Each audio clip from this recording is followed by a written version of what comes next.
Pemirsa, jumpa kembali kita bersama Pendeta Hosea Edidiono di program acara Air Kehidupan.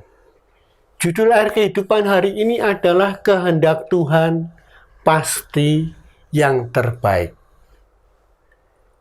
Saudara, kehendak Tuhan itu pasti yang terbaik dan selalu baik adanya. Ada sebuah ungkapan, instead of asking, why me? We need to ask, what do you want me to do in this situation, Lord? Kita berkata, what do you want me to do in this situation, Lord? Itu kata John Walker. Jadi apa yang Tuhan ingin perbuat? Daripada bertanya selalu, mengapa saya?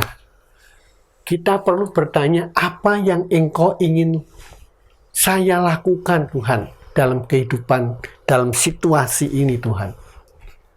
Saudara, manusia itu sebenarnya rentan, karena begitu mereka mengalami sedikit saja masalah, lalu mereka bertanya, mengapa hal ini terjadi? Pernahkah kita berkata, Tuhan Yesus, apa yang harus saya lakukan? Pertanyaan yang keluar dari hati yang paling dalam. Dari wujud cinta kasih kita kepada Tuhan kita. Jika kita mau menjadi orang yang berkenan kepadanya, ubahlah jenis pertanyaan yang keluar dari mulut kita. Rindukan perkenanan Tuhan turun atas kita. Mulai pagi ini, hati kita dipenuhi damai sejahtera dan sukacita. Sehingga apapun yang kita lakukan, semuanya terjadi menjadi baik dan berhasil.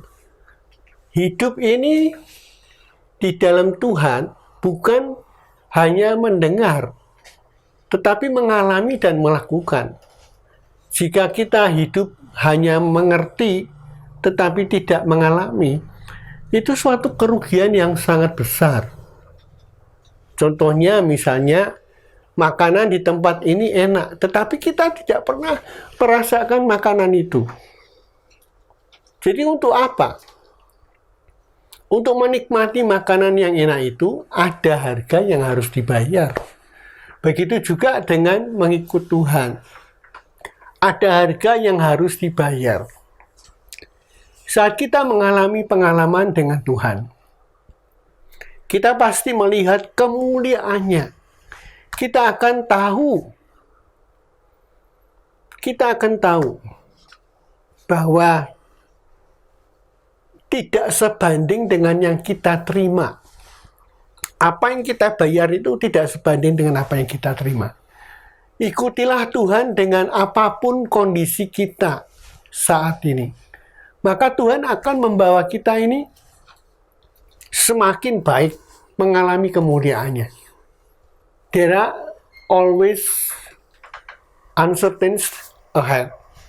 But there is always one certainty. God's will is good. Itu kata Versen Patterson. Selalu ada ketidakpastian di depan, tetapi selalu ada yang pasti. Kehendak Tuhan itu pasti baik. Nah, renungkan dan jadilah bijak. Firman Tuhan berkata, dalam kasih Ia telah menentukan kita dari semula oleh Yesus Kristus untuk menjadi anak-anaknya, sesuai dengan kerelaan kehendaknya, supaya terpujilah kasih karunia-Nya yang mulia yang dikaruniakannya kepada kita di dalam Dia, yang dikasihinya. Kata Efesus pasal 1 ayat 5 dan 6. Sampai jumpa di program Air Kehidupan yang akan datang.